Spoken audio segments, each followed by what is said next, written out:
The reason I chose Mindy was her ability. We have 250 to 260 kids, especially during marching season, working, and a rather large chunk of them being freshmen. And she's able to take these freshmen who are sometimes lost in the woods trying to get things figured out. She really does act as like a mother to them. It's not just the hundreds of hours that she uses on the uniforms. They really do. They look at you as their mother, you know, as their mother away from home, and it makes a huge deal. It helps things move much smoother. I can't imagine how we'd be able to do it without you here. My parents were always involved with us as kids. You know, they instilled in our family a work ethic that, you know, you do it right, you do it well, you take pride in what you do. When we're enjoying ourselves with our volunteer activities, I think that tends to encourage other people to join in. I do it because I love it. I love these band directors are the greatest to work with, and I love all the kids, and you know, I'm not looking forward to the last kid leaving, because then that means I have to go with the kids.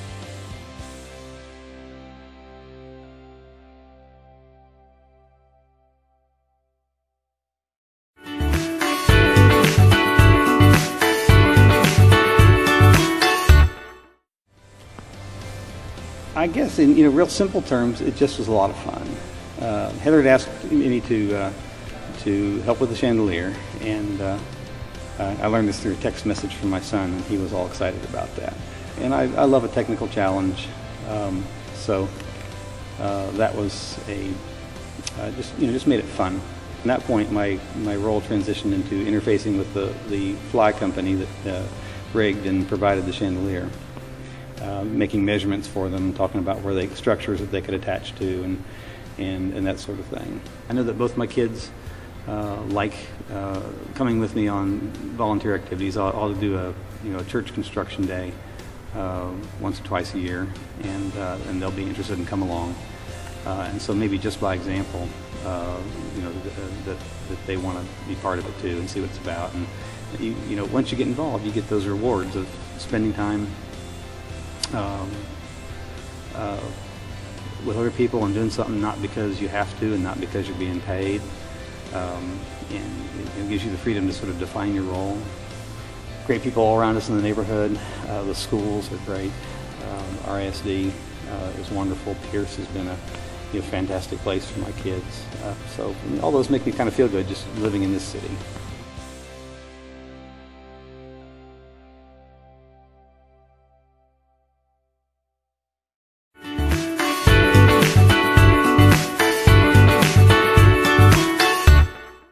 It's pretty easy to state and see the obvious. You have a really hard mission here. This is hard work. This to coordinate volunteers, to get this all organized. They do a lot of hard work. They do it very well, and they're very happy people. And when you see happy people making other people happy, they got it here. They understand what a community makes and what you can do for kids. And the focus here is on kids. And when you see these guys work with a kid, their heart and their soul is into doing their very best for that kid.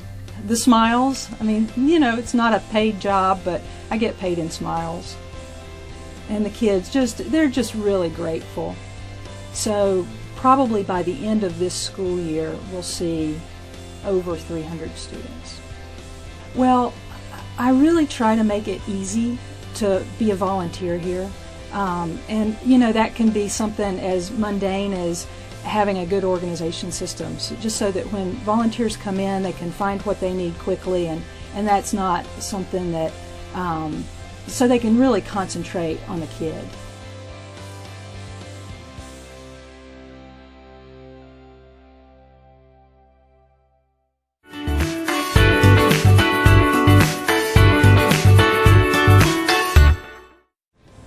Well, when I found out about the program, and saw the types of people that were being nominated and how they were being recognized. I mean, they were the two that just came to mind. You come to the Eisman Center and their smiling faces are always here to greet you, and you see them helping people, giving directions and stuff like that. Some people volunteer behind the scenes, some people volunteer in front of the scenes, but these two are like all over. I was just honored to know them and to be able to nominate them for some award and recognition that they totally deserve. And win or not win, they're winners because they are. What they do proves that. I retired 10 years ago and vowed that I would never work for money again and would only work from here down. So that's why we got into volunteering, and now we're professional volunteers. I wanted to do volunteering that involved fun stuff. So that's why I'm involved at the zoo and here at the Eisman Center. We're all recipients of volunteer help, so we should give back, maybe balance that off a little bit. So. But mostly it just feels good.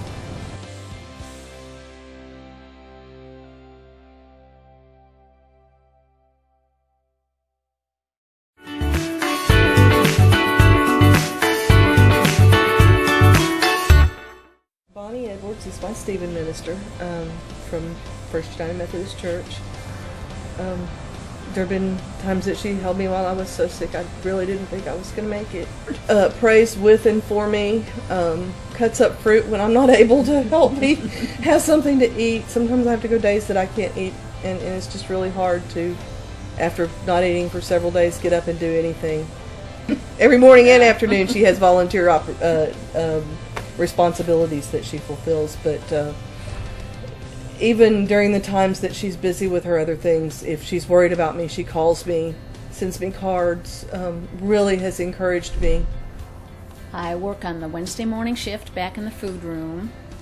There's lots of different jobs you can have at Network. You can work in the food room, you can be an interviewer, you can work at the reception desk. Everybody knows what to do, everybody has their own job, and we just work as a team and we get it all done. It's basically non-stop from 8:30 in the morning or whenever we get here until our shift ends at noon.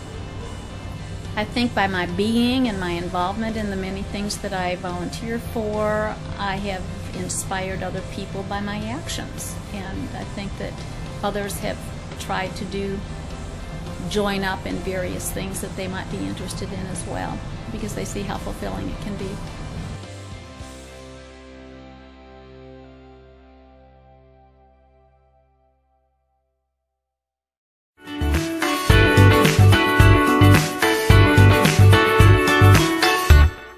Anne is a jewel to our center.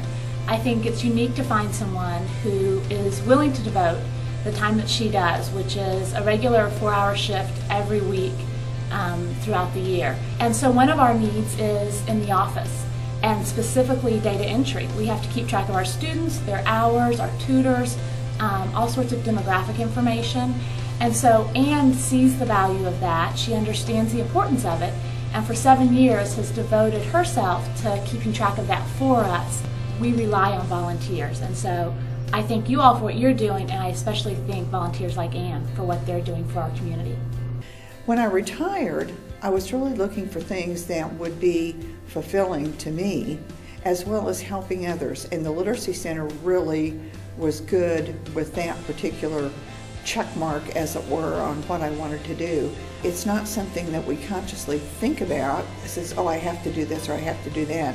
It's just when there's a need, we feel the need to help fill that spot so that others can do better in life. And so as long as I'm doing something that helps improve somebody else, I feel like that's a real satisfaction. It's been a great time. I love working with the people at the Literacy Center and my friends in Richardson and that kind of thing. It's good. Life's good.